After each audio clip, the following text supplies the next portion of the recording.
Lorsqu'un projet est vendu au forfait, il y a plusieurs manières de regarder la performance du projet, que ce soit la marge en fonction des coûts passés sur le projet,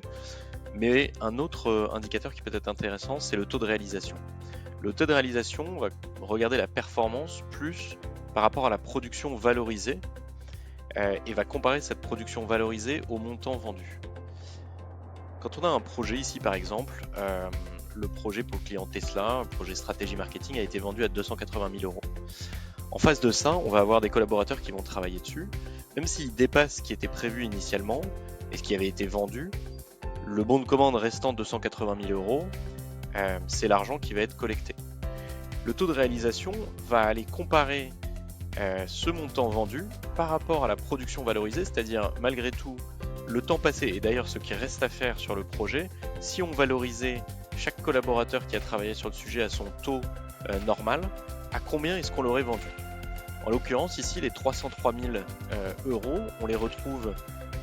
ici avec les différents collaborateurs, leur taux finalement standard,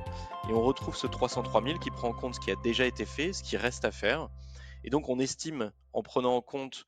le dernier estimé sur ce projet, même si on n'en est encore qu'au départ, que si on l'avait correctement valorisé, on serait à 303 000 euros et non à 280 000 euros. C'est pour ça qu'on a un taux de réalisation qui est légèrement négatif, parce que si le projet avait été correctement vendu, il serait bien à ce montant-là plutôt qu'à ce montant-là. Il y a donc peut-être des actions à réaliser, aller voir le client pour essayer de renégocier si les tâches ont été plus complexes que ce qui avait été demandé initialement, essayer de réajuster le staffing du projet pour potentiellement sur le reste à faire avoir des personnes avec des taux plus faibles et qui sont capables de délivrer avec le même niveau de qualité, ou d'autres actions qui peuvent permettre de rétablir ce taux de réalisation.